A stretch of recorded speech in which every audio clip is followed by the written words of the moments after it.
So we have some major breaking news coming from Ivory Coast. The people in Ivory Coast have decided to follow Ibrahim Traore. And let me tell you, from yesterday, the people are on their streets and they are demanding their president. The morning of August 9th, 2025 began with whispers. Rumors spread through Abidjan, the commercial heart of Ivory Coast, that something big was coming. By noon, those whispers had grown into a roar. Whole neighborhoods emptied into the streets.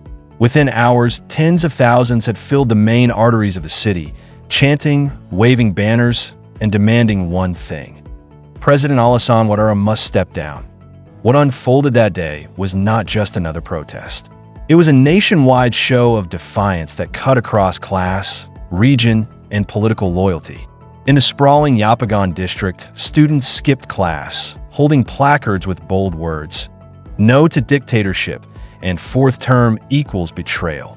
In Plateau, the business hub of Abidjan, office workers walked out of glass towers and joined trade unions already preparing for strikes. Further inland, in towns like Bouak and Korogo, farmers blocked highways with burning tires and overturned trucks, choking supply routes and showing that discontent was not just urban but national. From the villages to the capital, the message was the same. Ouattara's bid for another term was a red line. Videos spread across social media, capturing the raw energy of the moment. One clip showed women pounding drums and chanting outside a police station, daring officers to come out. Another showed young men climbing onto the roof of a government building, unfurling a massive banner declaring, "Democracy or nothing." For many Ivorians, this uprising carried the unmistakable energy of a last stand. Political rivals who had spent years tearing each other apart suddenly stood side by side. Leaders from Laurent Gbagbo's Paysai movement marched shoulder to shoulder with members of Tidjane Thiam's PDCRDA. Women's associations, student unions, and transport collectives all synchronized their efforts. A coalition that had never existed before was forged not by ideology, but by the shared conviction that Ouattara's candidacy represented the end of democracy itself. The security forces, usually quick to suppress dissent, appeared hesitant. In some neighborhoods, police fired tear gas, but crowds quickly regrouped and reoccupied the streets. Soldiers stationed in certain areas were seen speaking quietly with demonstrators instead of pushing them back.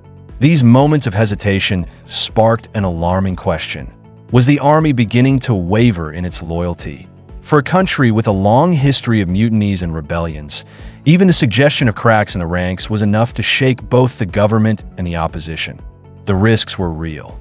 Journalists reported harassment, and some protesters were arrested. Yet, instead of retreating, the crowds grew bolder. "We are not afraid anymore," shouted one protester, his face streaked with sweat and tear gas. "If we don't fight now, we will never have a country again." As night fell, the streets of Abidjan glowed with the flames of makeshift barricades. The chants carried on into the darkness, echoing through neighborhoods and signaling that this was not a fleeting outburst, but the beginning of a prolonged confrontation. Something irreversible had begun to at the heart of this storm lies the Constitution itself. The anger is not only about Ouattara's candidacy. It's about whether the rules that safeguard democracy mean anything at all. The 2016 Constitution was celebrated for introducing a strict two-term presidential limit, seen as a shield against leaders clinging to power indefinitely. Yet in July 2025, Ouattara declared he would run for a fourth term, claiming the 2016 reforms had reset the clock.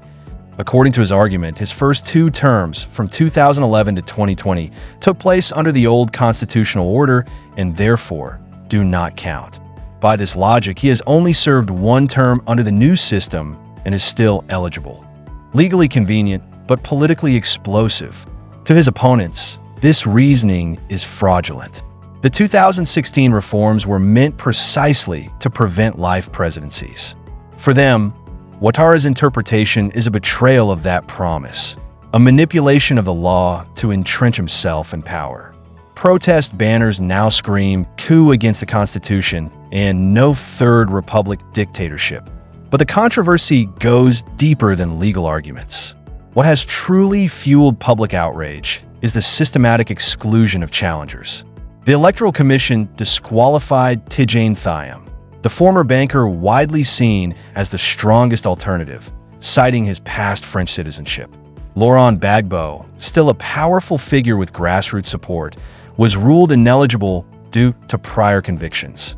Smaller opposition candidates were blocked over residency requirements or paperwork issues. The result is clear.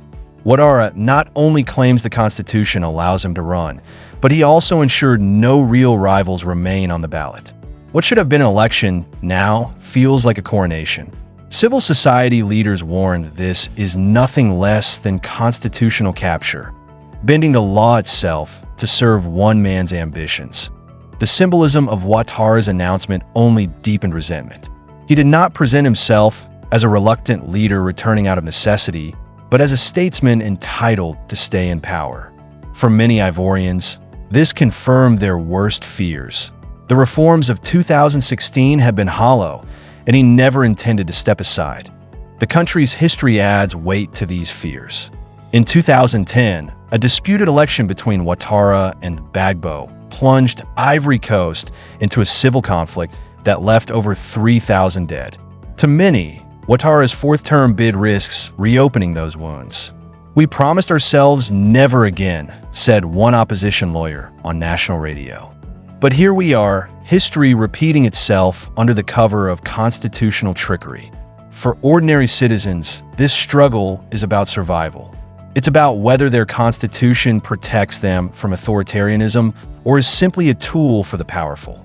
When Ivorians chant in the streets, they are not just rejecting one man.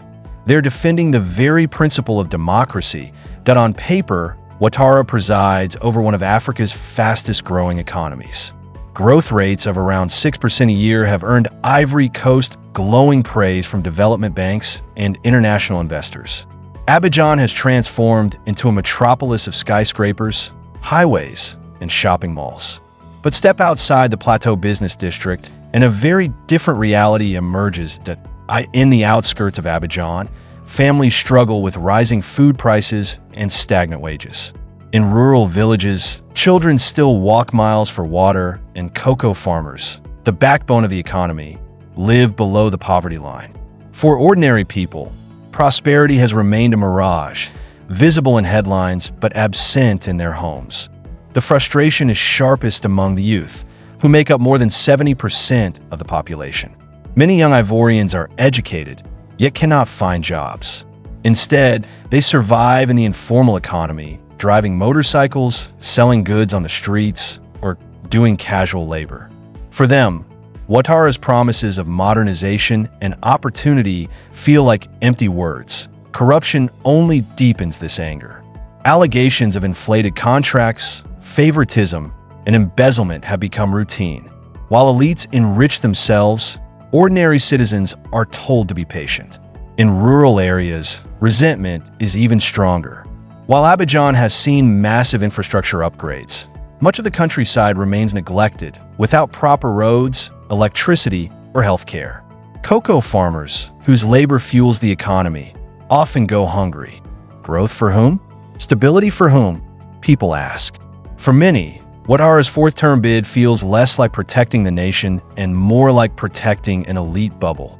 This is why the slogan "democracy or nothing" resonates so strongly.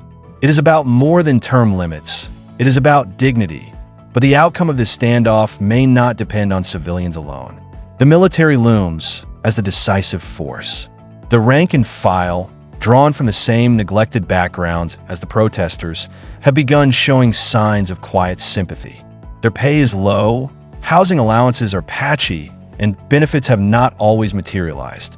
Family members of soldiers now queue at the same food outlets as civilians. These shared struggles create emotional proximity between troops and demonstrators that non-commissioned officers, who remember the mutinies of 2014 to 2017, are cautious. They dislike orders that would make them instruments of repression, but also fear chaos if discipline collapses. Their instinct is to delay escalation and buy time. Senior commanders weigh three risks: reputation, cohesion, and succession. They know a brutal crackdown would damage the army's image, splinter its ranks, and tie it too tightly to a president who may not last. For now, the army seems to prefer calibrated pressure rather than all-out confrontation. Meanwhile, external actors remain quiet. ECOWAS, once known for drawing red lines against unconstitutional power grabs, has issued no stern communiques, no emergency summits. Protesters interpret this silence as a green light for Ouattara, while opposition leaders see it as proof that West Africa's regional order is more interested in stability than democracy. France, Ivory Coast's former colonial ruler and key partner, also walks a tightrope. To condemn Ouattara risks losing influence. To endorse him risks fueling anti-French sentiment. Paris has chosen ambiguity, but Ivorians see it as indifference. International lenders like the IMF and World Bank, eager to preserve their success story, stress stability over accountability. But beyond official silence, Pan-African solidarity is growing. From Dakar to Ouagadougou, youth movements frame the Ivorian struggle as part of a continental fight against dynasties and exclusion.